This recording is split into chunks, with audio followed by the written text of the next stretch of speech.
Their target seemed carefully chosen. A blind black man standing alone on his porch, a symbol of vulnerability in their eyes. They saw weakness where none existed. To them, he was an easy target, someone they could intimidate and silence. But what they didn't know, what they couldn't possibly have guessed, was that this man had spent his life in the shadows of war, honing skills and instincts that had saved countless lives. As the gang's intentions turned from words to violence, their actions would spark a confrontation that would ripple far beyond that night. What began as a cowardly show of dominance would ignite a battle for the soul of the neighborhood. And by the time the dust settled, the very power structures they had relied on to protect them would crumble, revealing just how dangerous it is to underestimate someone with nothing to lose and everything to protect. Before we go any further, comment where in the world you are watching from and make sure to subscribe. The streetlights buzzed faintly, casting long shadows across the cracked pavement as Elijah Eli Walker made his way home. The neighborhood was alive with muted sounds, the distant murmur of a radio, a baby crying, and the occasional bark of a restless dog. It was a place of resilience, where people greeted each other with nods and guarded smiles. But beneath the surface, a tension simmered. Eli tapped his cane lightly against the sidewalk, his movements deliberate. He didn't need the cane to find his way. Years of training had taught him to navigate with little more than echoes and instinct. But he carried it anyway, a concession to the image people expected of a blind man. He passed the Johnsons' house, where Mrs. Johnson sat on the porch, rocking gently in her chair. "Evening, Mr. Walker," she called, her voice tinged with warmth and weariness. "Evening, ma'am," Eli replied, tipping his head in her direction. As he neared his own house, he felt it before he heard it. A shift in the air. The kind of quiet that meant trouble. Voices drifted toward him from across the street, low and mocking. "Hey, look at this guy," one of them said, the words laced with venom. "What's he supposed to be? Some kind of ghost?" Laughter followed, harsh and cutting. Eli slowed his pace, his grip tightening on the cane. The group stepped out from the shadows, a pack of 5 men, all bald with tattooed arms that gleamed under the streetlights. They moved with the kind of confidence born from years of unchecked cruelty. Their leader, a stocky man with a snake tattoo coiling around his neck, spat on the ground and crossed the street toward Eli. "Hey, blind boy," he sneered. "You lost or something? Don't you know this ain't your neighborhood?" Eli stopped in front of his house, tilting his head slightly, as though listening to something they couldn't hear. "I know exactly where I am," he said quietly. The man's smirk faltered for a fraction of a second before he recovered. "What? You think you're special or something? Walking around here like you own the place. Ain't nobody gonna save you, ghost eyes." Eli remained still, his voice calm and steady. "I'm not looking for trouble, but if you bring it to me, you won't like what you find." The leader let out a bark of laughter, motioning for the others to surround him. "Oh, we're gonna like it just fine." The tension in the air thickened as the men closed in, their shadows swallowing the faint light. From inside the house, the old clock chimed once, the sound sharp and clear. Eli exhaled slowly, his grip shifting slightly on the cane. Trouble had come, just as he'd known it would, and he was ready. The leader stepped closer, his smirk widening as he scanned Eli. "What's the matter? Cat got your tongue, blind boy? Or are you too scared to say something?" Eli's cane tapped the ground lightly, a soft, deliberate motion. He tilted his head slightly, his white eyes catching the dim light. "I don't have anything to say to you. You're on my property. Leave." The gang chuckled, their laughter bouncing off the quiet street. The leader turned to his men, grinning. "Hear that? Blind boy thinks he can tell us what to do." "Yeah, like he owns the whole block or something," one of them chimed in, a wiry man with jagged tattoos creeping up his neck. "Walking around here like he's better than us." Eli's grip tightened slightly on his cane, but his face remained calm. "I didn't say that. I just said you need to leave." The leader stepped closer, invading Eli's space. "You don't tell us what to do. This ain't your block anymore. It's Axel's." Eli's brow furrowed, Axel? Who's Axel? The leader scoffed, shaking his head. You don't know? Figures. Axel's the one who runs things around here now, and he don't like people like you hanging around where you don't belong. Eli tilted his head, his voice calm but firm. I've lived here for years. This is my home. The wiry man laughed harshly, spitting on the ground near Eli's feet. Not anymore. Axel's taken over, and he don't want no blind hero or his kind messin' things up. Eli's jaw tightened. My kind? The leader grinned, leaning in close. Yeah, your kind. Always thinking you're better than the rest of us. But guess what? You're not. You're just another nobody who's gonna learn his place. Eli's stance shifted slightly, but his voice remained steady. I don't know Axel, and I don't care what he thinks he owns. This is my home, and I'm not going anywhere. The leader's face darkened, the grin replaced by a sneer. You don't care? You think Axel's the kind of man you just ignore? He's the reason we're here, blind boy. Sent us to make sure you got the message loud and clear. Eli's tone dropped, firm and resolute. You're done. Leave now, or you'll regret it. The gang exchanged glances, momentarily thrown by the unwavering confidence in his voice. But the leader quickly recovered, puffing out his chest. Regret it? What are you going to do? You can't even see us coming. One of the younger gang members hesitated, his eyes darting to the houses around them, where curtains twitched as neighbors peeked out. Boss, maybe we should... Shut it, the leader snapped, glaring at him. Ain't nobody coming out here to save him. They're all scared, just like he's about to be. Eli tilted his head again, his expression unreadable. They're not scared of me, and neither am I. The leader's lip curled in frustration. Big words from a man who can't see what's about to happen. You think you're tough? You ain't met Axel yet. He'll make sure you never walk these streets again. Eli's grip on his cane shifted slightly, his stance steady. If Axel wants to talk, he can come himself. You, though, you're done here. The leader let out a sharp, humorless laugh. You really think you're in charge, don't you? Boys, I think this blind fool needs a lesson. The gang closed in, their voices still mocking, but tinged with an edge of uncertainty. The tension was thick, the night air heavy with what was about to unfold. You hear him? Thinks he can talk down to us, one of the men sneered, his tattooed arms flexing as he cracked his knuckles. Like we're just gonna let some blind, black nobody tell us what to do. The wiry man grinned viciously, stepping closer. Yeah. You don't belong here, Ghost Eyes. Axel told us it's time to clean house. And guess who's first on the list? You. Blind. Black. And in the way. Eli remained still, his face unreadable, though his grip on the cane shifted ever so slightly. This is my home, he said, his voice low but steady. The leader sneered, leaning in closer. Your home? You're out of your mind. This block? This whole street? It's Axel's now. You're just squatters, taking up space where you don't belong. And we're here to make sure you get the message. Eli's head tilted slightly, his unseeing eyes fixed forward. A man who's afraid to face me himself doesn't own anything. That struck a nerve. The leader's sneer twisted into an angry snarl. You think Axel's afraid of you? Nah, he's just got better things to do than waste his time on some broken-down blind man who doesn't know when to shut up. Better things to do, the wiry man echoed mockingly. Yeah, like making sure this place is clean. And you're a stain that needs to be wiped out. Another member chimed in, his voice colder. You think you're tough, walking around like you're some kind of hero, but you're nothing. Just another leftover Axel's gonna sweep away. The leader jabbed a finger at Eli's chest. And we're here to do the sweeping. The gang circled tighter, their taunts growing louder, harsher. The leader's voice rose above the rest. You're not just blind.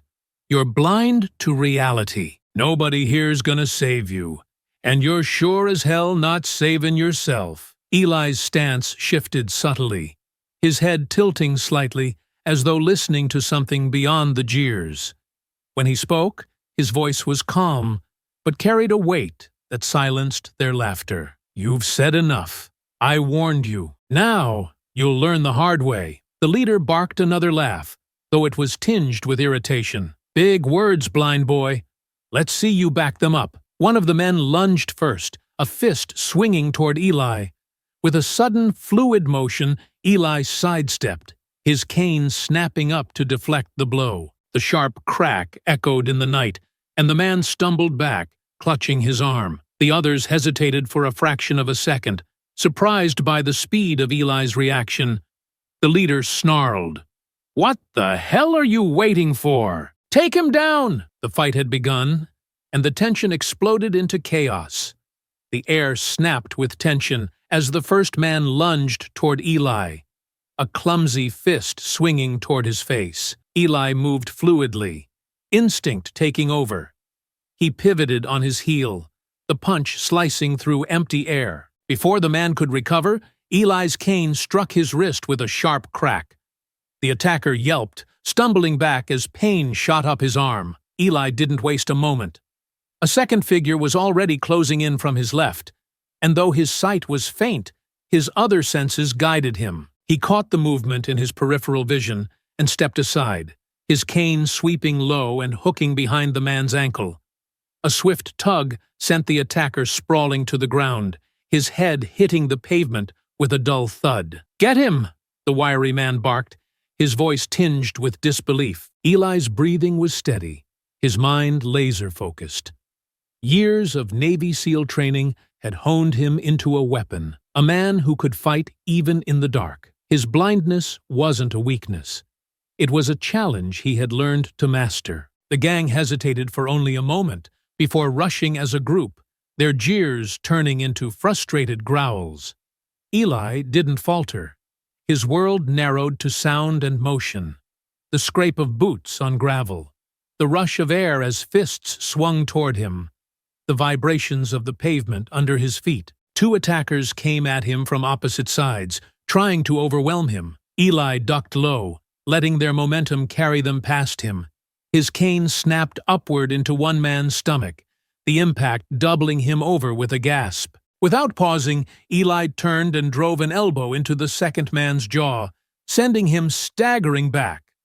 The leader snarled from behind the group, "Stop messing around! Put him down already!" Another man lunged, his arm outstretched to grab Eli, but Eli turned into the hold, twisting the attacker's wrist and using his momentum to flip him over. The man hit the ground with a groan, clutching his arm. Eli's ribs ached as a glancing kick connected, forcing him to stagger. The gang was adjusting, learning his movements. But Eli's training kept him ahead. He stepped back, steadying his breath. Pain was nothing new to him. On the battlefield, he'd faced worse. The wiry man circled warily, his confidence starting to waver. "Boss, he's not fighting like a regular guy. This guy's trained." The leader shoved him forward, his voice hard and furious. "Then stop fighting like regular guys and take him out." Eli heard the leader's heavy steps, moving closer with purpose. He adjusted his grip on the cane, shifting his stance slightly. "You're too loud," Eli said calmly, his voice cutting through the chaos. The leader lunged, but Eli's cane snapped upward, connecting with the side of his head. The leader stumbled back, clutching his temple.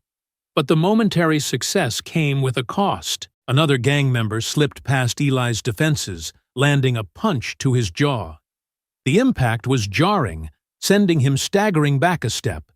His world tilted briefly, but Eli steadied himself, tightening his grip on the cane. "You've already lost," Eli said, his tone even but resolute. The leader recovered, rubbing his head as he glared at Eli. "Not yet," he growled, motioning for the others. "Hit him from all sides. Don't let up." The gang roared in frustration, rushing in again. The night erupted into chaos, the fight far from over. The gang rushed Eli again, their shouts echoing through the still night. Eli steadied his breathing, his mind narrowing in on the sounds and vibrations around him. Years of Navy SEAL training came flooding back. Control, precision, efficiency. He wasn't just fighting. He was surviving. The first attacker came from his left, swinging a broken bottle in a wide arc. Eli caught the sound of glass cutting the air and stepped inside the swing, grabbing the man's wrist and twisting sharply. The bottle clattered to the ground as the man cried out, clutching his arm in pain. Eli followed with a swift strike to the side of his head, sending him to the pavement. Another rushed in from behind, but Eli felt the shift in the air and ducked just in time. A steel pipe whistled over his head, narrowly missing. Using the momentum of his duck, Eli spun low, his cane sweeping out to hook the attacker's legs. The man crashed to the ground, the pipe bouncing from his grip. The wiry man with the skull tattoo hesitated, his bravado starting to crack. "You can't keep this up, old man," he shouted, his voice trembling slightly. Eli turned his head toward him, his unseeing eyes calm and steady. "Try me." The wiry man hesitated for just a second too long. Eli closed the gap, his cane striking like a viper. A blow to the wrist sent the man's arm flailing, and a follow-up strike to the knee dropped him to the ground with a cry of pain. "Get him!" the leader bellowed, his voice tinged with frustration. "What's wrong with you? He's just one guy." Two of the remaining men charged together, their movements frantic and uncoordinated. Eli shifted, letting their wild swings miss as he countered with calculated precision. His elbow connected with one man's nose, a sickening crack accompanying his fall. The other caught a sharp jab to the ribs, doubling over just as Eli swept his cane across his back, dropping him beside his friend. The fight was chaos, but Eli's movements were deliberate, each strike calculated to disable and disarm. The leader cursed loudly, backing away as Eli turned toward him. "Twayor, you think you've won?" he shouted, his voice faltering. "Axel's not gonna let this slide. You'll see." The wiry man scrambled to his feet, clutching his bruised knee.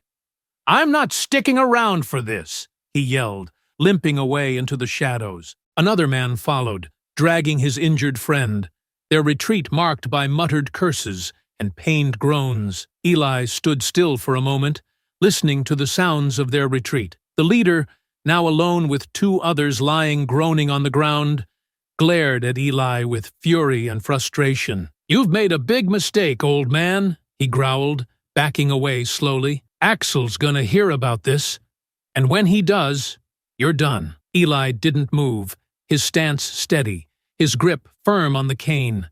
His voice was calm, unshaken. "I'll be waiting." The leader spat on the ground, then turned and disappeared into the night, leaving his injured men behind. Eli took a deep breath, his senses still sharp, his heart pounding in his chest. He could hear the faint rustle of curtains as neighbors peeked out, the quiet tension hanging heavy in the air. The fight was over. For now. The quiet after the fight was sharp, the faint sound of retreating footsteps fading into the distance. Eli stood still for a moment, his breathing steady as he assessed his surroundings. His senses, honed by years of training, picked up every detail. The groans of pain from the men on the ground, the rustle of curtains as neighbors watched from the safety of their homes, the metallic tang of blood in the air. He turned toward the two injured men lying on the pavement, their bodies twisted in pain. Slowly, deliberately, he walked over to the first, his cane tapping softly against the ground with each step. The man tried to scramble backward, but his injured leg refused to cooperate. "Stay back!" he croaked, his voice trembling. Eli stopped, tilting his head slightly. His white, glassy eyes seemed to look straight through the man. "Who is Axel?" he asked, his tone low and commanding. The man clutched his knee, his face pale. I don't know much, man. He's just the boss. He tells us what to do." Eli crouched down slowly, bringing himself to the man's level. His voice dropped further, ice lacing his words. "That's not good enough. What does he want with this neighborhood? Why did he send you here?" The man swallowed hard, his eyes darting around as though searching for an escape. "He wants control. He wants to own the whole block.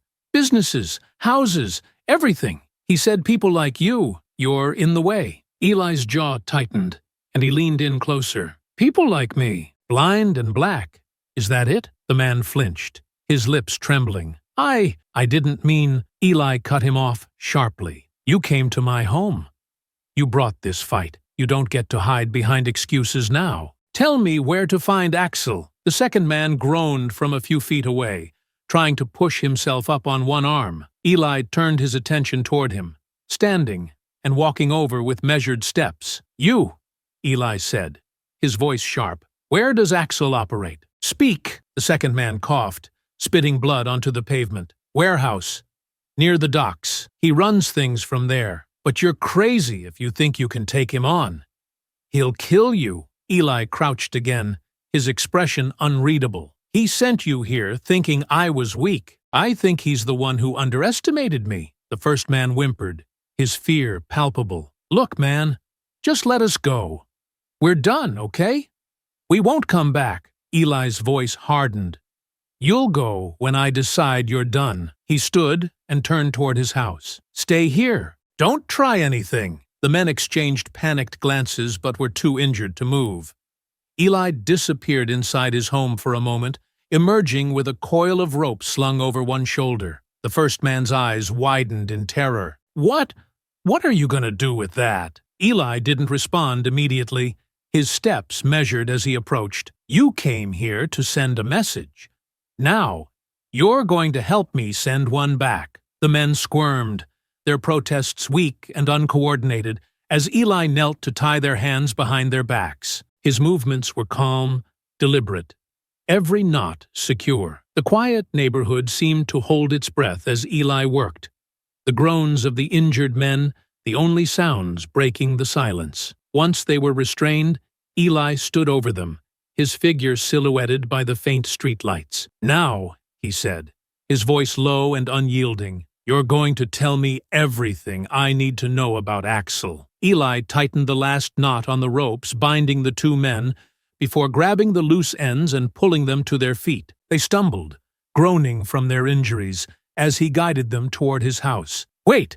What are you doing? The wiry man asked, his voice shaking. You can't just take us inside. Eli didn't answer, his steps firm and unyielding.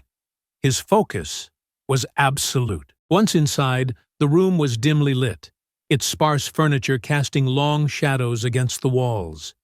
Eli maneuvered the men to a wooden chair and forced them to sit down, tying them securely to it. The silence of the house was oppressive, broken only by their labored breathing. Look, the first man said, struggling against the ropes. Just call the cops, man. We'll tell them everything, okay? Just let them handle it. Eli paused, standing over them, his white eyes unreadable. Call the cops? He repeated, his tone almost mocking. That's convenient. Coming from you. Yeah, man, the wiry one blurted out, his voice cracking. They'll handle this. You don't gotta do anything else. We'll tell them about Axel. Just let us go, all right? Eli tilted his head slightly, his expression calm but cold. If you're scared of the police, you shouldn't have come here in the first place. But something tells me you're not scared of the cops. He leaned in closer, his voice dropping. You're scared of me. The first man swallowed hard, his Adam's apple bobbing visibly. We'll talk, okay? Just don't hurt us. Eli's voice remained steady, unshaken. You'll talk, but not to the police. Not yet. First, you're going to tell me everything I need to know about Axel.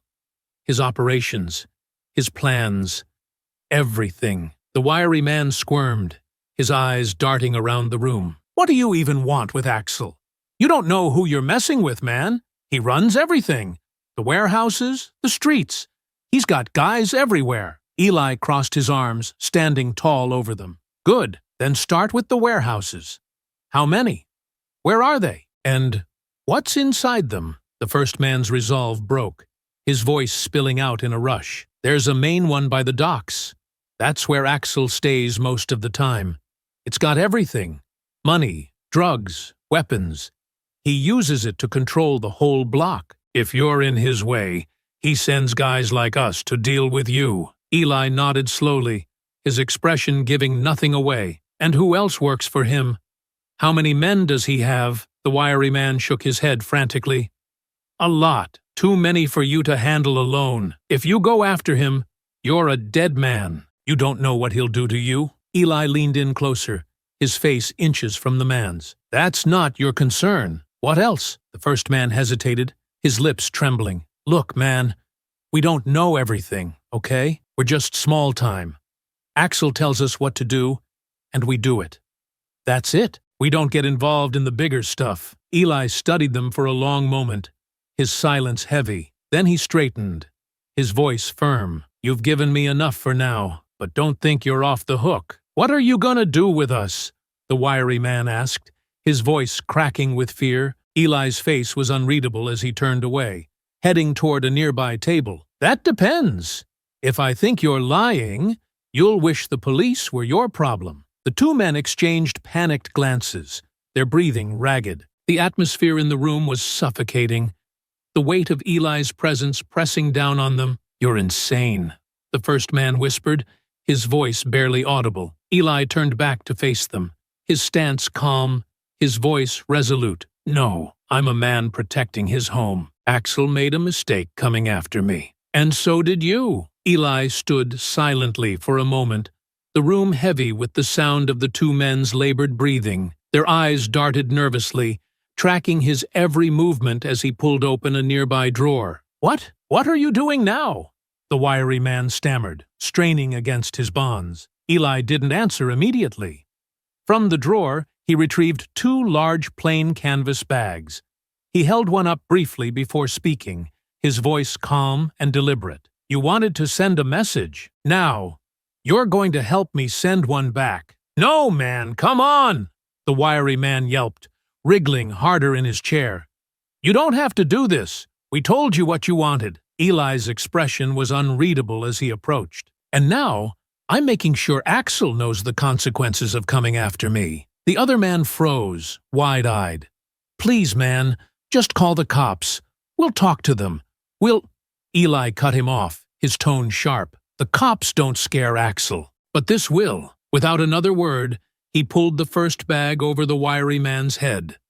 The man's muffled protests filled the room, frantic and desperate. Eli moved to the other man and did the same, ignoring their writhing. Once their heads were covered, Eli untied the ropes binding them to the chairs, keeping their hands securely tied behind their backs. He pulled them to their feet, his movements firm and controlled. Move! He ordered, his voice cold and commanding. The men stumbled, blind and disoriented, as Eli guided them toward the door. Outside, the air was cool, the quiet street illuminated by the pale glow of a flickering lamppost. Eli led them to the base of the lamppost and forced them to sit. He worked quickly, tying their ankles together and securing them tightly to the metal pole. Please, one of them whimpered from beneath the bag. We're done, okay?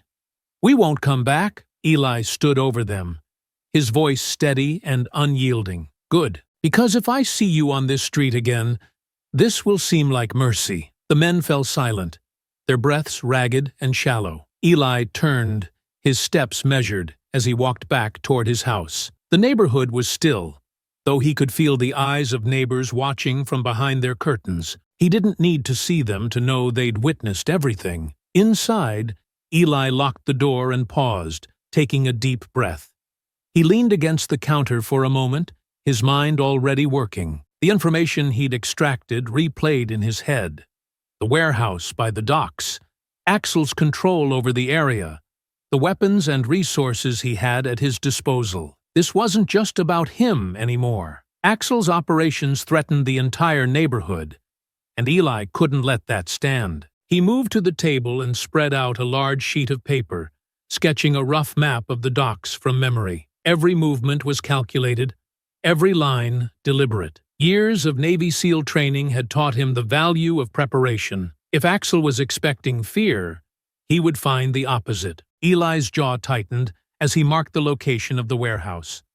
Tonight had been a warning. The real fight was just beginning. Eli sat at his kitchen table, running his hands over the map he'd sketched. The faint shapes and lines his vision allowed were enough to recall the fight from earlier. Shadows of movement, bursts of sound, and the raw vibrations of bodies hitting the pavement. His thoughts lingered on the information the gang members had revealed. a warehouse at the docks. Axel's operation was far larger than he had imagined. This wasn't just about a group of thugs attacking his home.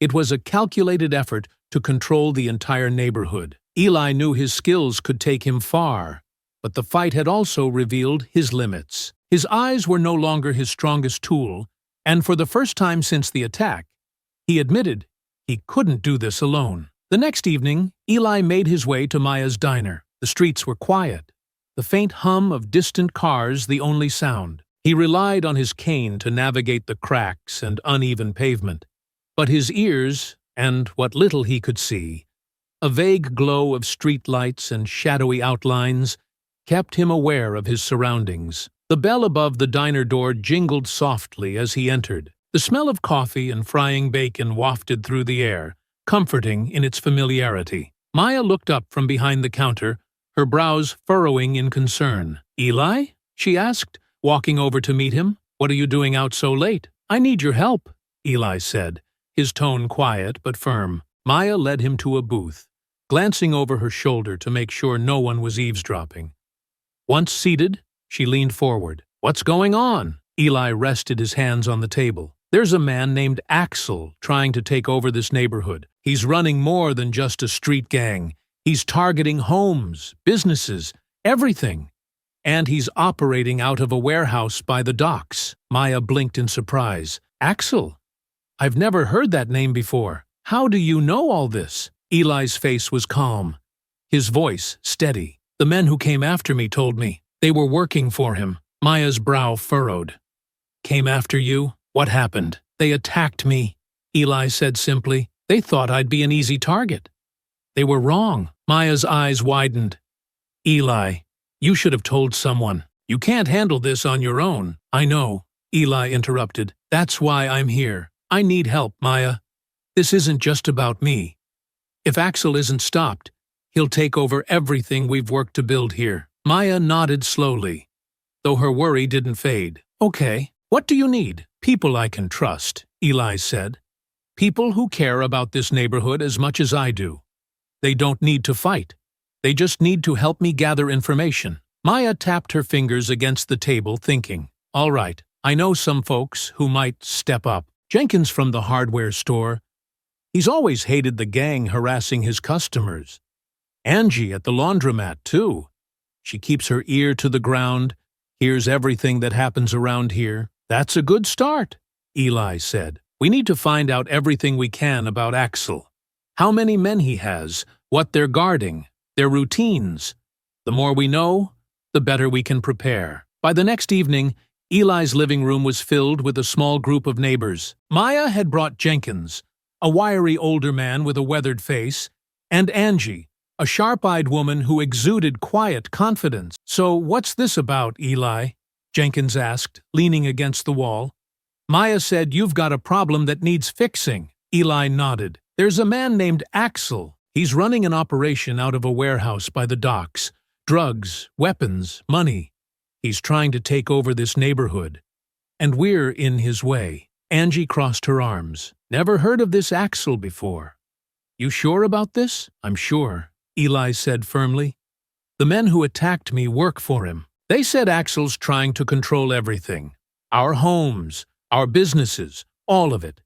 If we wait, he'll tighten his grip until it's too late to stop him." Jenkins frowned. "And what do you expect us to do?"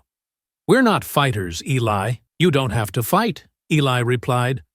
"But I need eyes and ears. We need to gather information.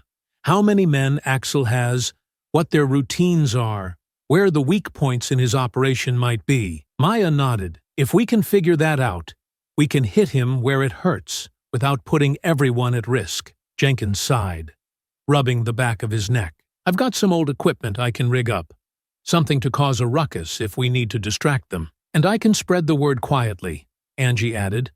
"People talk when they think no one's listening." Eli leaned forward, his voice calm but resolute. "This isn't just about me. It's about all of us. Axel thinks he can take what he wants.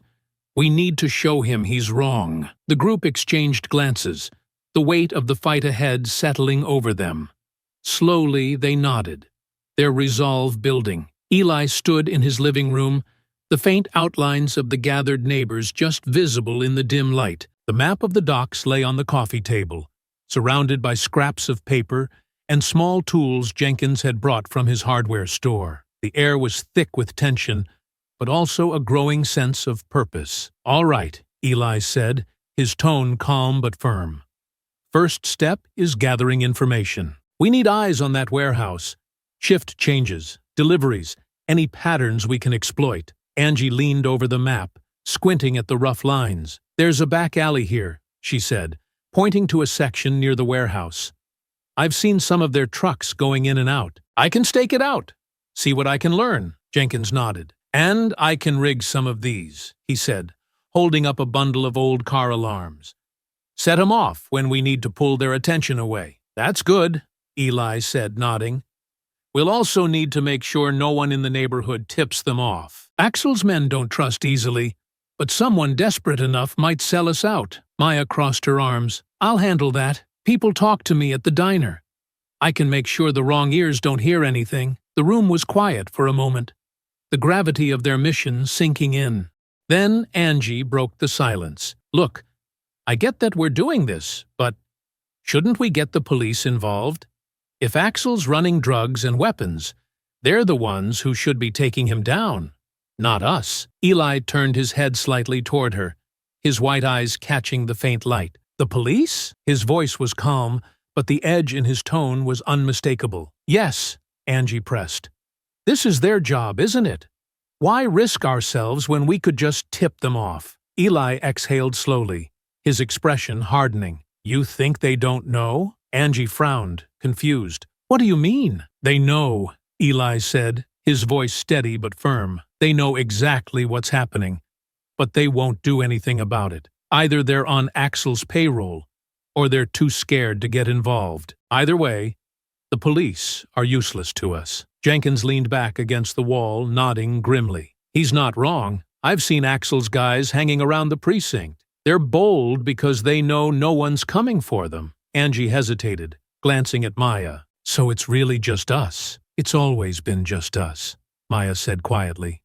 "But that's why we're doing this. If we don't fight back, no one will." Eli leaned forward, his hands resting on the table. "We're not just fighting for ourselves. We're fighting for everyone in this neighborhood who's too scared to stand up.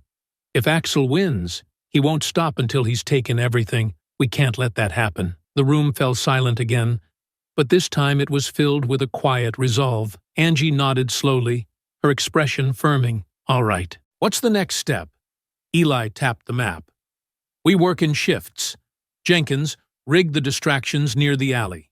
Angie, watch the warehouse and track their movements. Maya, keep the neighborhood calm and make sure no one gets suspicious. I'll coordinate everything and step in when it's time to act." "Got it," Jenkins said, already sorting through his tools. "Let's get to work," Maya added, standing with purpose. The group dispersed, their quiet determination filling the room as they began their preparations. Eli stood still for a moment, listening to the faint sounds of movement and conversation. The fight was far from over, but for the first time, they had a plan. The following days were a blur of quiet activity. Eli remained at the center of it all, coordinating their efforts while the team worked tirelessly. His damaged vision made details difficult, but his finely tuned senses and sharp instincts kept him aware of their progress. Jenkins had set up his distractions, an assortment of old car alarms rigged to trip at the press of a remote. "They're crude," Jenkins admitted, as he showed Eli how to trigger them, "but they'll make enough noise to draw attention." "They don't have to be perfect," Eli replied. "They just need to create confusion." At the same time, Angie began her surveillance. From the safety of a boarded-up building near the docks, she tracked the movements around Axel's warehouse. She kept meticulous notes, recording shift changes, delivery times, and the size of Axel's crew. One evening, she sat in the diner with Maya and Eli, sharing what she'd learned. "They're well organized," Angie said, tapping her notebook. "About 12 to 15 men rotate through the warehouse, 2 shifts every 12 hours. The most activity happens around 10 p.m. That's when the trucks come in." "Trucks?" Eli asked, leaning forward. Angie nodded. "Big ones. I couldn't see what they were carrying, but if I had to guess, I'd say it's drugs or weapons. Whatever it is, they unload it fast and get it inside. Eli processed the information, his mind already working on how to use it to their advantage. Good. We'll use the distractions to create chaos during their busiest time. If we can divide their attention, we'll have an opening to get inside. Maya frowned, glancing at Angie. What about Axel? Did you see him? Angie shook her head. No, but his men talk about him. They're scared of him. And from what I overheard, he's in and out of the warehouse all the time. He's not just hiding behind his crew. He's involved. Eli's expression hardened. That makes him predictable. If he's there regularly, we can anticipate his movements. As the plan came together, the group began to work like a well-oiled machine. Maya spread word discreetly through the neighborhood, ensuring no one tipped Axel's men off. Jenkins tested his devices, setting them in key locations around the docks. Angie refined her notes, identifying potential weak points in the warehouse's defenses. Eli spent hours reviewing the map and preparing for the inevitable confrontation. Though he trusted his team, he knew the most dangerous part of the plan rested on his shoulders. "You've got to let us help you more," Maya said one evening as she watched him work. "You can't take all this on yourself." "I'm not doing it alone," Eli replied. "But if Axel shows up, he'll come for me. I need to be ready for that." Maya hesitated, her worry evident. "You know they'll outnumber you. They'll underestimate me," Eli said, his tone calm but resolute. "That's always been their mistake." By the end of the week, everything was in place. The map on Eli's table was marked with detailed notes, every route and distraction planned meticulously. The team gathered one last time to review the plan. "Angie will signal when the trucks arrive," Eli explained. "Jenkins, you'll set off the distractions to draw the guards away. Maya, you'll stay here and keep watch over the neighborhood. Once the warehouse is vulnerable, I'll go in." "And do what?" Jenkins asked, his tone skeptical. "You can't just take the whole place down on your own." "I'm not," Eli said. "I'm going to find Axel and force him to shut this down. Once he's gone, his crew will scatter." Angie exchanged a glance with Jenkins. "And if Axel doesn't cooperate?" Eli's expression was unreadable, his voice steady. "Then I'll make sure he can't hurt anyone else." The room fell silent, the weight of what lay ahead settling over them. Finally, Maya broke the silence. "We'll be ready." Eli nodded. "Good. This neighborhood has stood strong for decades. Axel won't take it from us. Not while we're still here." The group dispersed, their determination solidified. Eli remained at the table, his fingers brushing the map as he reviewed the plan one last time. The fight ahead would be his most dangerous yet, but he wasn't backing down. The night was quiet as Eli stood in the shadows near the docks, the cool breeze carrying the faint scent of salt water and oil. His ears picked up the low hum of a truck engine in the distance, growing louder with each passing second. Angie's signal, a faint series of knocks on the boarded-up window of her hideout, confirmed that the trucks were arriving, right on schedule. Eli adjusted his stance, his cane resting lightly in his hand. He couldn't see the details of the truck, but the blurry glow of its headlights was enough to guide his focus. He listened carefully, tracking the movements of the men unloading crates. "Jenkins," Eli said, into the small radio clipped to his jacket, his voice barely above a whisper. "Here," Jenkins replied, his voice crackling through the speaker. "Start the first distraction." "Got it." A moment later, the piercing wail of a car alarm shattered the stillness. Shouts erupted from the warehouse as the guards scrambled to investigate. Eli used the commotion to creep closer, moving silently along the perimeter of the building. From her vantage point, Angie watched the chaos unfold. A group of guards rushed toward the source of the noise, their flashlights cutting through the dark. She spoke softly into her own radio. 6 of them heading west. That leaves 5 at the entrance." Eli nodded to himself, calculating his next move. "Jenkins, trigger the second one." Another alarm blared, this time from the opposite direction. The remaining guards hesitated, torn between investigating the new sound or staying at their posts. "Now's your chance," Angie whispered. Eli moved swiftly, his steps measured and quiet. His limited vision caught the faint outlines of crates and equipment stacked near the entrance, providing cover as he approached. He crouched low, listening intently to the guard's hurried footsteps. Inside the warehouse, the air was thick with the scent of wood and gasoline. The faint outlines of crates loomed around him, casting long shadows under the dim overhead lights. Eli's ears picked up muffled voices deeper inside. Axel's men were distracted, trying to figure out the source of the commotion. He moved with practiced precision, navigating the cluttered space as if it were second nature. His training was sharper than his vision. Every sound, every vibration told him where he was and what lay ahead. Eli froze as he heard footsteps approaching. A single guard making a sweep near the entrance. He crouched behind a crate, gripping his cane tightly. As the guard passed, Eli sprang into action, his movements swift and deliberate. The cane struck the guard's knee, dropping him with a muffled groan. Eli delivered a quick blow to the man's head, ensuring he stayed down. "Eli!" Angie's voice crackled in his ear. "I see two more heading toward the loading area. That might leave Axel alone inside." "Understood," Eli replied, his voice steady. He pressed deeper into the warehouse, navigating the maze of crates and equipment. Faint voices echoed ahead, growing louder as he approached. "You idiots can't handle one night without screwing things up?" A deep voice barked. Eli's jaw tightened. That voice!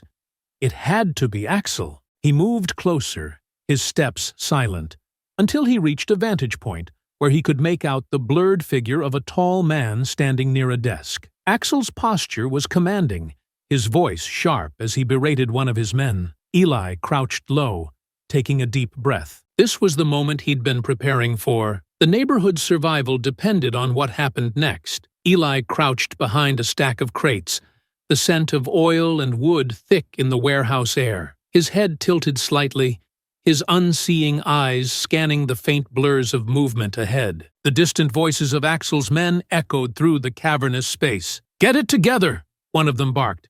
"Find out what's setting off those alarms." Eli exhaled slowly, centering himself. The chaos outside was working. Jenkins's distractions had drawn most of the guards away, leaving fewer to deal with inside. But fewer wasn't none. If Eli wanted to get to Axel, he had to take out the remaining guards, one by one. The first guard came around the corner, his footsteps heavy and uncoordinated. Eli stayed perfectly still, tracking the faint sound of the man's breathing as he passed by.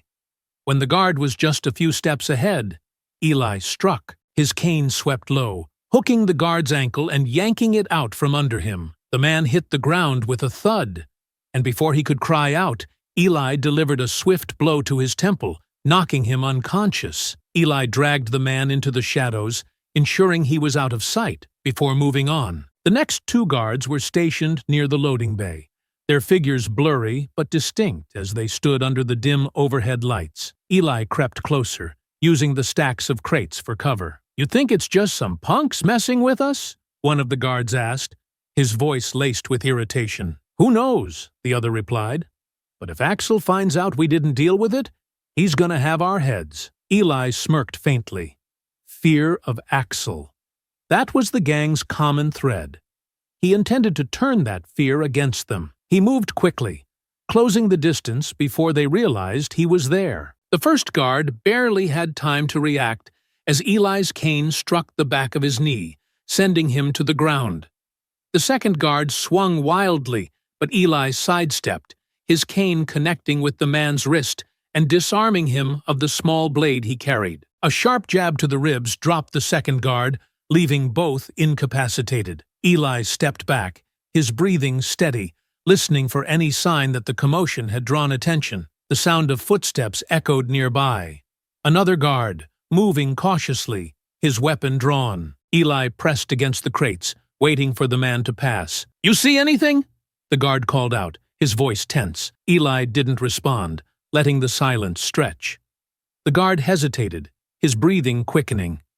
"Come on, don't play games." Eli moved behind him, his steps silent. When he was close enough, he struck, using his cane to knock the weapon from the guard's hands. The man swung around, but Eli anticipated the movement, catching his arm and twisting it sharply. The guard cried out, dropping to his knees. "Stay quiet," Eli said coldly, releasing the man and delivering a quick blow to the back of his head, knocking him out. With the guards neutralized, the warehouse was eerily quiet. Eli straightened, tilting his head as he listened for any remaining movement. A faint sound, Axel's voice, came from deeper inside, sharp and angry. "You useless idiots!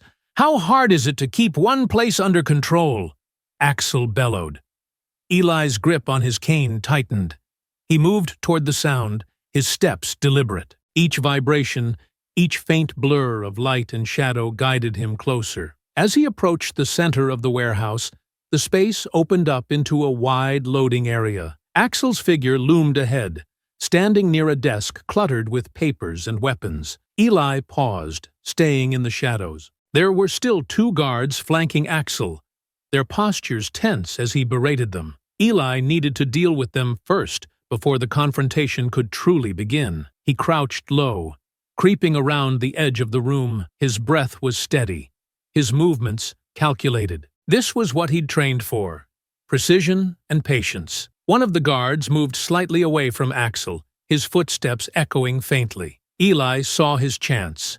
He struck quickly, his cane sweeping upward to knock the guard's weapon away before landing a sharp blow to his ribs. The man crumpled, a groan escaping his lips. The second guard turned, raising his own weapon, but Eli closed the distance in a heartbeat. He disarmed the man with a swift strike to his wrist, then followed with a knee to the man's chest, sending him to the ground. Axel turned, his face twisting in fury as he took in the scene. "Who the hell?" Eli straightened, his figure emerging from the shadows, his white, glassy eyes fixed on Axel's blurred outline. "It's over," Eli said, his voice steady. Axel sneered, his stance shifting as he reached for a blade on the desk. "You think you can just walk in here and take me down? You're more blind than I thought." Eli's grip on his cane tightened. The final confrontation was inevitable. Axel's eyes narrowed as Eli stepped closer, his presence calm but unyielding. The chaos of the warehouse had settled into an uneasy silence, broken only by Axel's heavy breathing. "You've got some nerve walking in here," Axel growled, his voice thick with fury. "Do you even understand where you are? What you're dealing with?" Eli tilted his head slightly, his cane resting lightly against the ground. "I know exactly where I am, and I know who you are. A man who thinks he can take whatever he wants, because no one's willing to stop him." Axel barked a humorless laugh, his posture tense with barely contained rage. "You don't stop someone like me. You don't even slow me down. I've built this from the ground up, and you think you're gonna tear it down? Blind? Broken? And useless?" Eli's voice was steady, cutting through Axel's rant. "You're losing control, Axel. If you weren't, you wouldn't be here screaming at your own men for letting this happen." Axel's expression darkened, and his fists clenched at his sides. "They're idiots," he spat, glaring at the unconscious guards scattered around the warehouse. "They let a cripple walk in here and make fools out of them. But that doesn't change anything. You don't belong here. Never have, never will." Eli's jaw tightened, his tone sharp. "This isn't about me. It's about the people in this neighborhood. The ones you think you can push around, steal from, and control." Axel sneered, taking a step forward. "The people in this neighborhood? You mean your kind, always whining, always playing the victim, always looking for someone else to blame for why you can't get ahead." Eli's grip on his cane tightened, but his expression remained calm. "This isn't about blame, it's about justice, and that's something you'll never understand." Axel slammed his hand down on the desk, his voice rising. "Justice? You think you're some kind of hero? You're nothing. Just a blind black fool who doesn't know when he's outmatched." "You're right about one thing," Eli said, his voice low and deliberate. "I am blind. But that doesn't stop me from seeing exactly what you are. A coward hiding behind hate because you're too weak to lead without it." Axel's face twisted with rage, his sneer deepening. You think you're better than me? Better than my men? You're all the same. You act tough, but when someone like me steps in, you fold, every time. Eli took a slow step forward, his presence unwavering. The only one folding here is you. Your men are scattered. Your operation is exposed, and now you're alone. You've already lost, Axel. The only question is how far you're willing to fall before you admit it. Axel growled, his fury boiling over as he grabbed a crowbar from the desk. You think this is over? It's not over until I say it is. Eli adjusted his stance, his cane ready in his grip. The confrontation was about to explode into violence, but his focus remained sharp. Then say it, he said calmly. Axel let out a roar, charging toward Eli, his weapon raised high. Axel charged at Eli, the crowbar in his hand gleaming faintly under the warehouse's dim lights. His roar was guttural, filled with rage and frustration. Eli braced himself, his senses sharpening as he tracked the vibrations of Axel's heavy footsteps and the faint outline of his swinging weapon. The crowbar came down hard, but Eli sidestepped at the last moment, the metal striking the ground with a deafening clang. Axel recovered quickly, swinging again in a wide arc. Eli raised his cane, blocking the blow with a sharp, resounding crack. You're fast, Axel spat, his breath ragged. But that's all you've got. Eli didn't respond, his focus locked on the rhythm of Axel's movements. He could feel the power in every swing, the raw aggression Axel poured into each attack. It was relentless, forcing Eli to stay on the defensive, dodging and parrying as the crowbar came at him from every angle. Axel swung low, aiming for Eli's legs. Eli jumped back, but his balance wavered as the edge of the crowbar grazed his shin. The pain was sharp, and he gritted his teeth, steadying himself. Not so untouchable now, huh? Axel taunted, his grin widening. Eli adjusted his grip on the cane, his breathing measured. You talk too much. He lunged forward, his cane striking Axel's wrist with precise force. The crowbar slipped from Axel's grasp, clattering to the floor. Eli didn't give him a chance to recover, following up with a strike to Axel's side. The blow forced a grunt from Axel, but he retaliated with a brutal punch to Eli's ribs, sending him stumbling back. Eli's world spun for a moment, his limited vision blurring further as pain shot through his torso. He steadied himself, listening intently for Axel's next move. You don't belong here, Axel shouted, his voice echoing through the warehouse. He lunged, tackling Eli with raw strength. The two men hit the ground hard, the impact jarring. Axel's weight pressed down on Eli as he swung his fists, aiming for Eli's face. Eli blocked the blows as best he could, his arms absorbing the brunt of the attack. He twisted his body, using his legs to shift Axel's weight and roll them over. Now, on top, Eli landed a sharp elbow to Axel's jaw, the crack of bone reverberating through the room.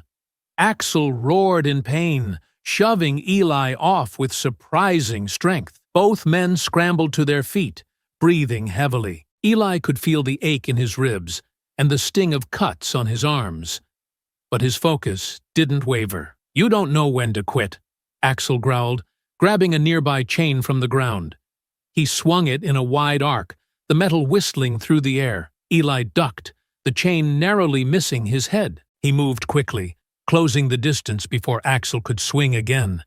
His cane struck Axel's hand, forcing him to drop the chain. But Axel's knee came up suddenly, slamming into Eli's stomach and sending him staggering backward. You think you're some kind of hero? Axel snarled, advancing with his fists raised.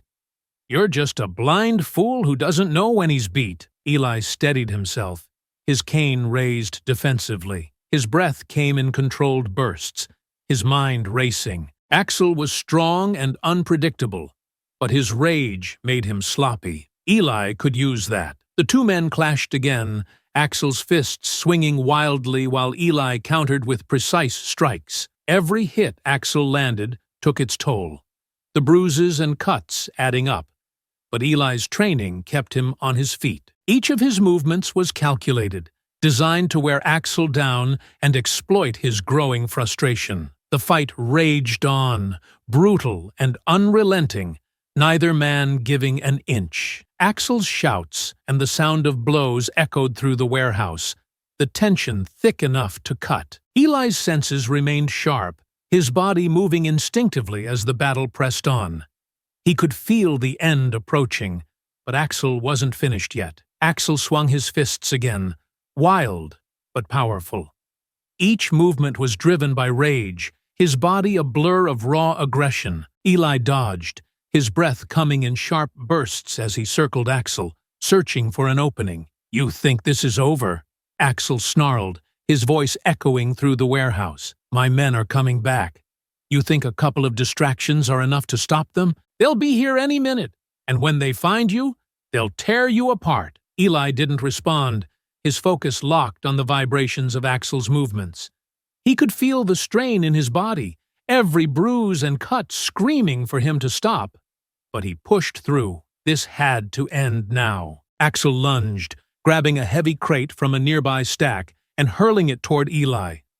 The crash of wood splintering filled the room as Eli ducked, narrowly avoiding the debris. He felt the air shift as Axel closed in again, his footsteps pounding against the concrete. "You're just one man," Axel spat, his voice dripping with contempt. "Blind, weak, and alone. You really think you can stop me? I own this place. I own this neighborhood." Eli steadied himself, his grip on the cane firm.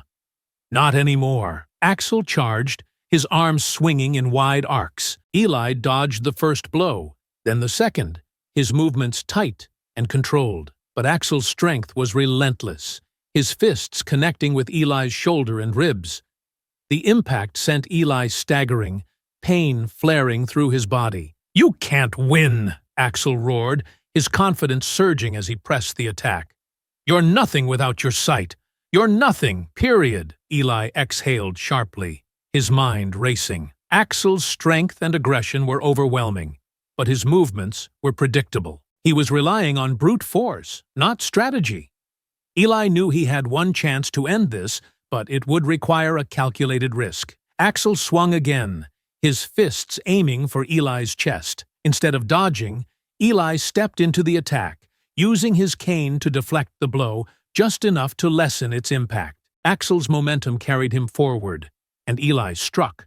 Using all the force he could muster, Eli drove his cane into Axel's midsection. The blow was precise, targeting the solar plexus and knocking the wind out of him. Axel staggered back, gasping for air, his arms flailing. Eli didn't let up. He moved quickly, his cane sweeping Axel's legs out from under him. Axel crashed to the ground, the sound reverberating through the warehouse. "You're done," Eli said, his voice steady but firm. Axel groaned, his body writhing as he tried to push himself up. "My men, they'll kill you," he rasped, his voice weak but defiant. Eli stepped closer, his cane raised. "Your men are scattered. Your operation is finished, and you're not walking out of here." With one final calculated strike, Eli brought the cane down on Axel's shoulder, the blow precise and debilitating. Axel cried out, his body collapsing back to the ground. The warehouse fell silent, the echoes of the brutal fight fading into stillness. Eli stood over Axel, his breathing heavy, his grip on the cane steady despite the pain coursing through him. "You lost," Eli said, his voice low and resolute. "This neighborhood doesn't belong to you. It never did." Axel groaned again, his strength spent. He lay motionless, his defeat unmistakable. Eli turned his head slightly, listening. The distant sound of Jenkins's car alarm distractions still echoed faintly outside. Axel's men wouldn't be back for a while, giving him enough time to finish what he needed to do. Eli stood over Axel's crumpled form, his breathing ragged but controlled. The faint hum of the radio clipped to his jacket crackled to life. "Eli," Angie's voice came through, tense but urgent. "The alarms won't hold them much longer. You've got maybe 5 minutes before they're back in full force." Eli exhaled, his mind racing. He glanced toward the desk where Axel had been shouting earlier. Though his vision was limited, He could make out the faint outlines of papers scattered across the surface, the blurred edges of what might be a ledger or a map. Evidence. "Understood," Eli replied into the radio, his voice calm despite the urgency. "Hold your position. I'll send what I can. Be quick," Angie added. Eli moved to the desk, his cane tapping lightly against the floor as he navigated the debris. His fingers brushed over the papers, identifying them by touch. Some were lists, names, addresses, numbers. Others were receipts and shipping manifests, their weight and texture distinct. He grabbed as much as he could, folding the documents carefully before slipping them into his jacket pocket. His hand moved to the edge of the desk, where he found a small recording device. He pressed the buttons experimentally, hearing a faint click followed by Axel's voice. "The shipments go out every Thursday at 10 p.m. The recording played, Axel's tone cold and commanding. "Don't mess this up. We've got buyers lined up, and I don't want any delays." Eli stopped the playback, pocketing the device. It was enough to implicate Axel and disrupt his operations. The radio crackled again. "Eli, you've got 2 trucks heading back your way," Jenkins warned, his voice tight. "They're gonna be on you in less than 3 minutes." Eli turned toward the warehouse exit, his grip on the cane firm. "Acknowledged," he said. Axel groaned from the floor, his voice weak but venomous. "You think this changes anything? My men will tear you apart." Eli crouched next to him, his tone even but sharp. "You lost, Axel. Your men won't save you, and by the time they realize what's happened, your operation will be gone." Axel's glare was filled with hatred, but he couldn't muster a response. Eli moved swiftly toward the side entrance of the warehouse, every step calculated. His limited sight caught the faint glow of headlights approaching in the distance. Time was running out. He reached the door and stepped outside, the cool night air a stark contrast to the tense heat of the warehouse. He pulled the small pouch he'd prepared earlier from his jacket and secured the evidence inside. "Angie," he said into the radio, "I'm dropping the package at the rendezvous. Make sure it gets to Maya." "On it," Angie replied. Eli placed the pouch in a concealed spot near the loading bay, ensuring it would be picked up safely. He turned back toward the warehouse, his senses sharp. The sound of engines grew louder, the vibrations in the ground signaling the imminent arrival of Axel's men. He tapped the radio again. "Jenkins, are the fallback distractions ready?" "They're set," Jenkins replied. "I'll trigger them when you're clear." "Good. Stand by," Eli said, moving quickly toward his next position. The tension of the moment was palpable, every second stretching as Eli worked against the clock. He knew the fight wasn't over yet, but he'd bought the neighborhood the chance it needed to take Axel down for good. Eli slipped through the side door of the warehouse, his breathing steady despite the pounding ache in his ribs. The blaring alarms and flashing lights echoed through the docks, pulling Axel's men toward the distraction Jenkins had triggered. Their shouts grew louder as they scrambled to locate the source of the chaos. "Eli, you're clear on the east side," Angie's voice crackled over the radio. "But they're catching on fast. You've got about a minute." Eli didn't respond, conserving his energy for the sprint to the perimeter. His limited vision caught faint outlines of the warehouse fence ahead, and every vibration and muffled footstep guided his approach. The weight of the evidence in his jacket reminded him what was at stake. He reached the gate and slipped through, his movements swift and deliberate. The sound of boots pounding on concrete echoed behind him, closer than he liked. "Move it, Eli!"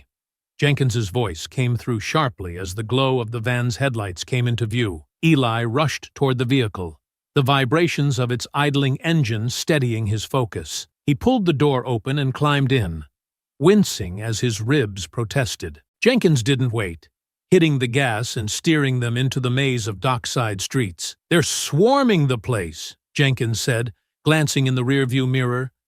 "If you'd been 30 seconds slower—" "I wasn't," Eli cut in, his voice calm but firm. He leaned back, steadying his breathing as the van rumbled through the dark streets. They made their way to the garage behind Maya's diner, the tension in the van thick despite the escape. Angie was already waiting when they arrived, her arms crossed and her expression taut with worry. Maya stood in the doorway, her face lined with concern but unwavering. As the van rolled to a stop, Eli stepped out, handing Angie the pouch containing the evidence. "This is everything," he said, his voice steady despite the exhaustion in his frame. "Documents, recordings.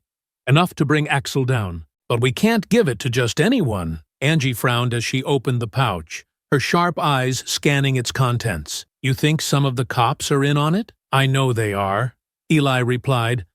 "Axel's been operating too freely for too long. He's got people on his payroll, and if we hand this over to the wrong one, it'll disappear." Inside the diner, the group gathered around a table cluttered with evidence. Angie leafed through the papers, her movements precise and deliberate. Maya watched quietly, her arms folded, while Jenkins leaned against the wall, his face thoughtful. "This is solid," Angie said, holding up a ledger. "Names, addresses, money trails. If we can tie this to the right people, we'll shut Axel down. Assuming we can find someone we can trust," Jenkins added, his voice laced with skepticism. "Cops like Ruiz might do the right thing, but how many others are like him?" Eli nodded, tapping his fingers lightly on the table. "We test them first. We don't hand over everything at once.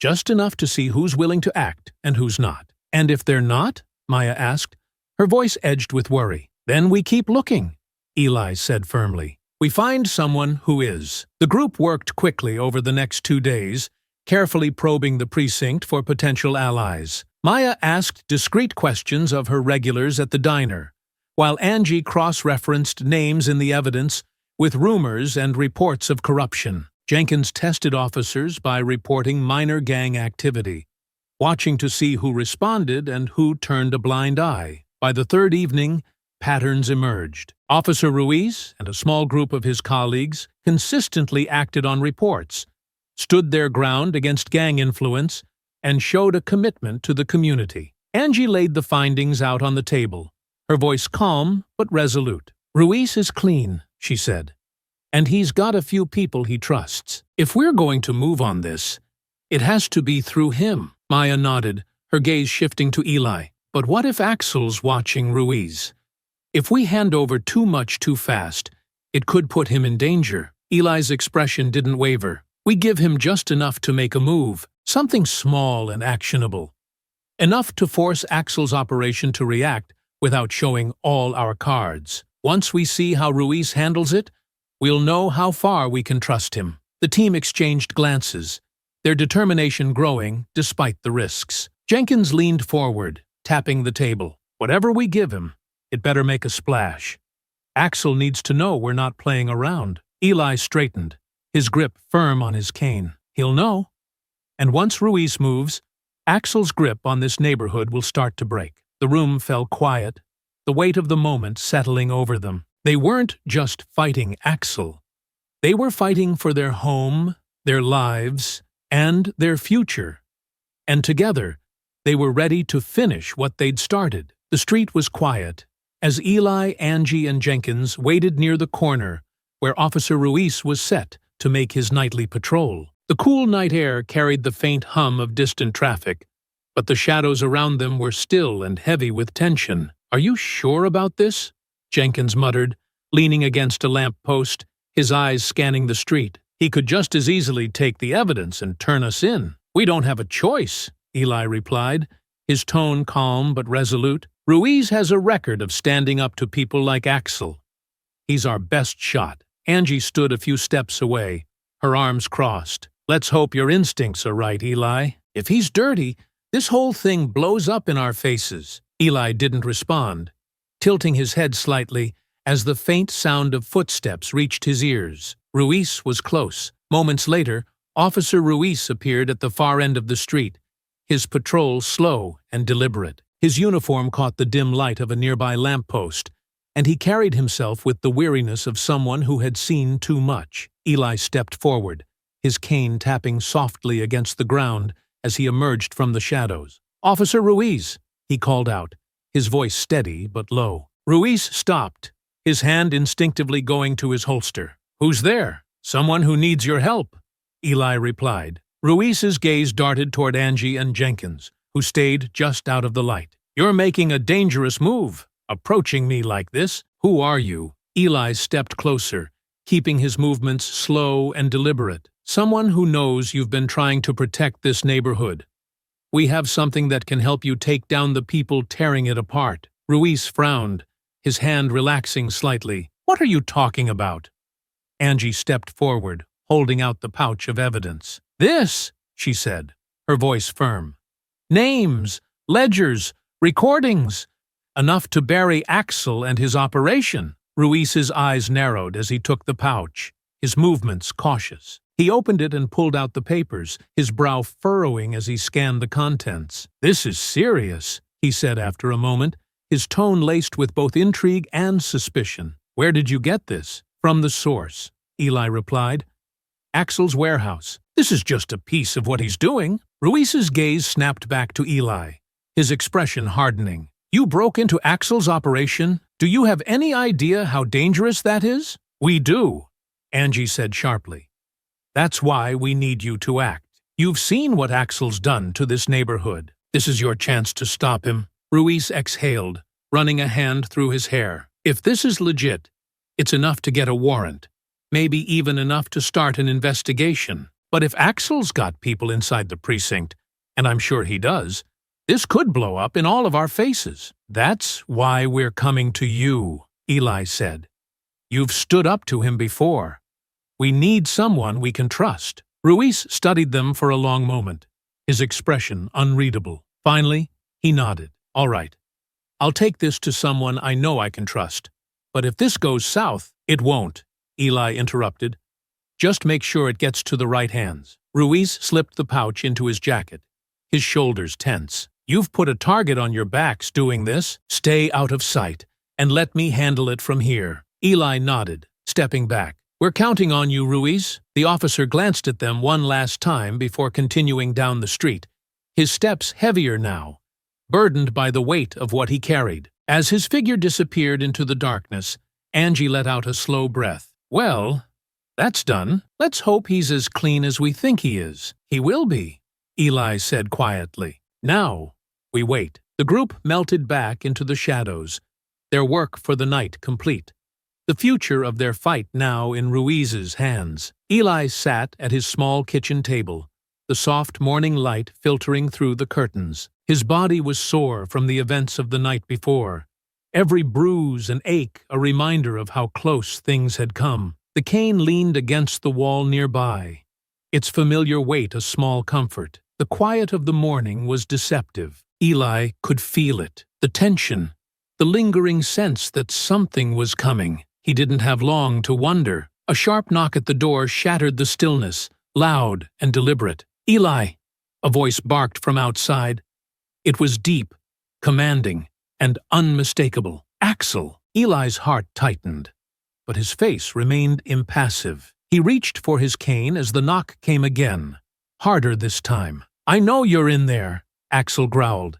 You didn't think I'd let last night slide, did you? Open the damn door! Eli rose slowly, his ears tuning into the vibrations of heavy footsteps on the porch and the low murmurs of voices. Axel wasn't alone. The door rattled as someone kicked it. I'm giving you one chance, Axel called. Open up, or we're coming in. Eli's grip on his cane tightened, his stance steady as he positioned himself in the middle of the room. His mind raced, assessing his options. He'd faced worse odds before, but the narrow space and their numbers didn't work in his favor. The door burst open with a loud crack, the frame splintering as Axel stormed in. Eli caught the faint blur of his figure, tall and broad, followed by several of his men. Their footsteps were heavy, the room filling with their presence. You've got a lot of nerve, Axel said, his tone sharp and seething. You think you can humiliate me? Walk into my warehouse, take what's mine, and just get away with it? Eli remained still, his unseeing eyes fixed forward. You made the mistake of coming after me first. Axel laughed harshly, shaking his head. You're still talking big, huh? Let's see how tough you are when I take you apart piece by piece. One of Axel's men stepped forward, gripping a crowbar in his hand. Let me handle him, boss. Axel held up a hand to stop him. No. He's mine. Eli's body tensed, his senses tuned to every movement. He could feel the weight of the confrontation closing in. There was no easy way out, and he knew it. "You should have stayed out of my way," Axel said, taking another step closer. "You think you're some kind of hero? You're nothing, old man, and I'm about to prove it." The air grew heavier, the room charged with the impending violence. Axel's men spread out, closing in slowly, their movements deliberate and confident. And then, cutting through the tension like a blade, came the distant sound of police sirens. Axel froze for a moment as the faint sound of sirens reached his ears, then let out a sharp laugh. "You hear that, old man? Guess someone thought they could call the cops on me." He turned to his men, his confidence unshaken. "Relax, boys. It's probably Peterson or one of his buddies. They'll clear out once I have a word with them." Eli stood still, his grip on the cane firm but steady. He didn't respond, his head tilted slightly as he listened to the growing noise outside. Axel sneered at him. "You really think the cops scare me? Half of them work for me. If this is your big plan, it's pathetic." The sound of the sirens grew louder, cutting through the tension in the room. Axel signaled to one of his men. "Go see who it is. Tell them we're just having a little chat, and make sure they know to stay out of it." The man nodded, heading toward the door. A moment later, his voice called back, nervous and uncertain. Boss? You might want to see this." Axel frowned, the first crack in his confidence showing. He stormed toward the door, Eli listening intently to his heavy steps. "Who is it?" Axel barked, stepping outside. The sight that greeted him wiped the smirk from his face. A line of police cars blocked the street, their lights flashing red and blue in the morning haze. Officers were stepping out, weapons drawn, but none of them were familiar. No Peterson, no friendly faces. Axel's expression twisted with confusion and anger. "Who the hell are these guys?" he muttered. The lead officer, a tall man with a sharp gaze, stepped forward. "Axel Kane, step away from the house and put your hands where we can see them." Now, Axel didn't move, his mind racing. "Who sent you?" he demanded, his voice faltering slightly. The officer's expression didn't waver. "This isn't a negotiation. Hands up, now." Axel turned back toward the house, his bravado slipping. "Something's not right," he muttered to himself. He glanced at Eli, his anger replaced by something closer to panic. "What did you do?" Eli tilted his head toward Axel, his voice calm but sharp. "Told you, Axel. You've already lost." Axel's men began shifting uneasily, the weight of the moment sinking in as more officers surrounded the house. The reality was undeniable now.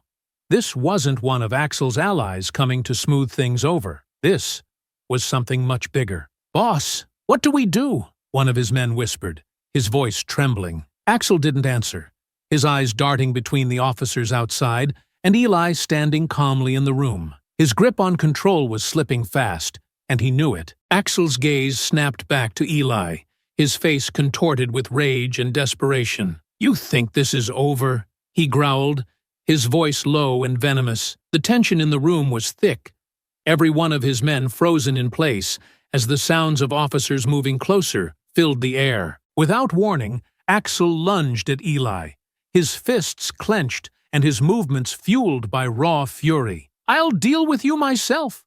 Eli's body tensed, his grip tightening on the cane. Though Axel's movements were wild, Eli could feel the force behind them, the desperation of a man cornered and out of options. As Axel closed the distance, Eli pivoted smoothly, sidestepping the charge.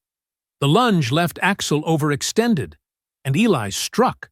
His cane arced downward, connecting with Axel's knee with a sharp, calculated blow. Axel staggered, his momentum carrying him off balance. Before he could recover, Eli brought the cane up again, this time landing a solid strike across the side of Axel's head. The impact sent Axel sprawling to the floor, his body crumpling as the fight left him. He groaned, clutching his head, but he was down for the count. The chaos erupted almost instantly. Axel's men, startled by their leader's fall, turned their attention to the approaching police. Shouts filled the air as officers stormed the house, weapons drawn and commands ringing out. On the ground! Hands behind your head! Axel's men hesitated, some raising their hands while others tried to resist. One bolted for the back door, but was quickly tackled by an officer. Another swung at an approaching cop, only to be subdued with a swift takedown. Eli remained where he was, his cane resting lightly on the ground, his unseeing eyes fixed forward. He stood calm amid the chaos, listening to the shuffle of boots, the clatter of handcuffs, and the growled protests of Axel's men as they were restrained. Ruiz's voice cut through the noise as he stepped into the house, his presence commanding. "Everyone's in custody," he said firmly, his gaze sweeping the room. His eyes landed on Eli, and he nodded slightly. Eli turned his head toward the sound of Ruiz's voice. "Axel's yours," he said, his tone even. "You've got what you need?" Ruiz glanced at Axel, who was being dragged to his feet by two officers, his hands cuffed tightly behind his back. Blood trickled from a cut on his temple, and his face was twisted with rage. "You're done, Axel," Ruiz said, his voice steady. "This neighborhood doesn't belong to you anymore." Axel snarled, trying to twist free, but the officers held him firm. "You think this is over?" he spat, his voice hoarse. "I'll be out in no time, and I'll burn this place to the ground." Ruiz didn't flinch. "We'll see about that. We've got the evidence, and now we've got you. Your days of running this block are over." As Axel was dragged out, his men following behind in handcuffs, the house grew quieter. The storm had passed, leaving only the echoes of its chaos. Ruiz turned back to Eli, his expression softening. "You all right?" Eli nodded slightly. "I'll be fine. The neighborhood will too." Ruiz gave a small smile, respect clear in his eyes. "You did good, Eli. Real good." Eli tilted his head, listening to the fading sound of the police cars outside. "It wasn't just me," he said quietly. "This neighborhood fought back, and it won." The two men stood in silence for a moment, the weight of what had just transpired settling over them. The battle was over, but the victory belonged to more than just one man. The afternoon sun cast long shadows across the diner as Eli stepped inside, his cane tapping softly against the tiled floor. The air was buzzing with muted conversations, but the tension was palpable. In the corner booth sat Ruiz, Angie, Jenkins, and Maya, their faces a mix of relief and determination. A folder full of documents lay open on the table, its contents scattered, as Ruiz leaned forward to explain. Eli moved toward them, and Maya stood, guiding him gently to a seat. "You made it," she said softly, her voice filled with warmth but laced with concern. Eli nodded, settling into the booth. "What's the status?" Ruiz tapped the folder, his expression serious. "Axel and his men are in custody, and the evidence you gave us was airtight. The recordings, ledgers, everything tied him directly to the drug and weapons trade. He's not getting out of this one." "And the dirty cops?" Angie asked, her arms crossed, her tone sharp. Ruiz's jaw tightened. "That's where it gets messy. Your evidence exposed a few key names, officers who were feeding Axel information or turning a blind eye to his operations. We've already started an internal investigation. The ones we've identified are suspended, and I'm pushing for immediate charges. It's going to take time to clean house, but this is the first step." Eli leaned forward slightly, his expression calm but firm. "It's not just about Axel.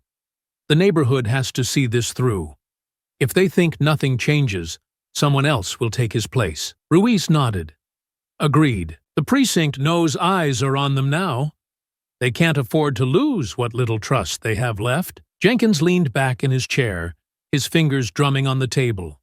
"And the gang? Axel might be out of commission, but his guys aren't going to just disappear." Ruiz's lips pressed into a thin line. "Most of them are already behind bars, thanks to the arrests last night. The rest are scrambling. Without Axel's leadership and funding, they're fractured. It's going to be a slow cleanup, but they've lost their grip on the block." Angie let out a breath she didn't realize she'd been holding. "It's a start," she said, her voice softer now. "But people are still scared. It's going to take more than a few arrests to fix what Axel broke." Eli turned his head slightly, his unseeing eyes seeming to meet each of theirs in turn. "Scars heal," he said, his voice low but steady. "But only if people believe it's worth fighting for. That starts with us." The table fell quiet, the weight of his words settling over them. Finally, Maya broke the silence. "You're right. This neighborhood has always been strong. It just needed a reminder of what it can be." Ruiz closed the folder and stood, extending a hand to Eli. "You gave it that reminder. I don't think we could have done this without you." Eli hesitated for a moment before shaking Ruiz's hand. "It wasn't just me. It was all of us." The group exchanged small smiles, a shared understanding passing between them. The fight wasn't over, but they had taken a step, a big one, toward reclaiming their neighborhood. As Ruiz gathered his things and prepared to leave, he paused at the door, looking back. "If you ever need anything, you know where to find me." Eli nodded, the faintest hint of a smile on his face. "Same to you." When the door closed behind him, the group sat quietly for a moment, the reality of their victory sinking in. It wasn't perfect, and it wasn't final, but it was a win. And for the first time in a long time, the block felt just a little safer. Jenkins raised his coffee cup.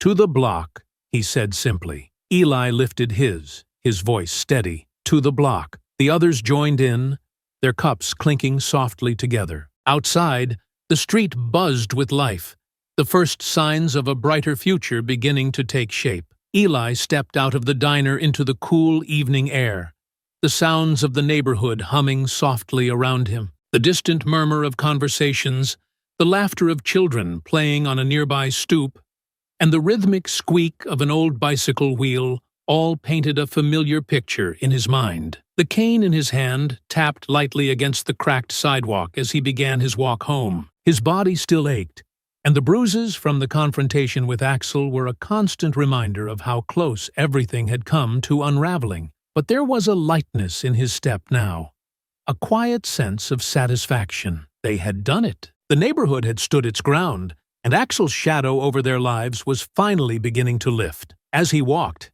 Eli's mind drifted. Being blind had always been a challenge, one he had learned to face head-on. But it had often felt like a wall between him and the world around him, and being black in a place where the odds were already stacked against him made that wall feel insurmountable at times. But tonight was different. Tonight, the walls seemed smaller. The sidewalk was uneven, its cracks and dips familiar under the soles of his boots. This block, this neighborhood, it wasn't just where he lived. It was part of who he was, part of what he was fighting for. His blindness didn't stop him from seeing that, and neither did the prejudice he'd faced his entire life. He passed by the corner store, its windows now lit with a soft glow, and heard Mr. Jenkins's voice calling out from inside. "Stay safe, Eli." The warmth in the older man's tone was unmistakable. "Always," Eli replied, raising a hand in acknowledgement. Each step brought him closer to his house, the rhythmic tapping of his cane a steady accompaniment to his thoughts. He remembered Axel's sneering voice, the hateful words meant to diminish him. But those words didn't hold power over him anymore. Axel was gone, his men scattered, and the block was still standing, stronger than before. Eli reached his front door and paused, his hand resting on the frame. The sounds of the neighborhood filled his senses, vibrant and alive. He tilted his head back slightly, letting the cool air brush against his face. He had never set out to be a hero. He was just a man, a blind black man who had chosen to stand when it mattered. And tonight, as the block began its quiet return to normalcy, he realized that was enough. He could make a difference, even when the odds were against him. Eli stepped inside, the familiar creak of the floorboards beneath his feet grounding him. He set his cane against the wall and let out a long, steady breath. For the first time in a long time, the house felt like home. I hope you enjoyed that story. Please share it with your friends and subscribe so that you do not miss out on the next one. In the meantime, I have handpicked 2 stories for you that I think you will enjoy. Have a great day.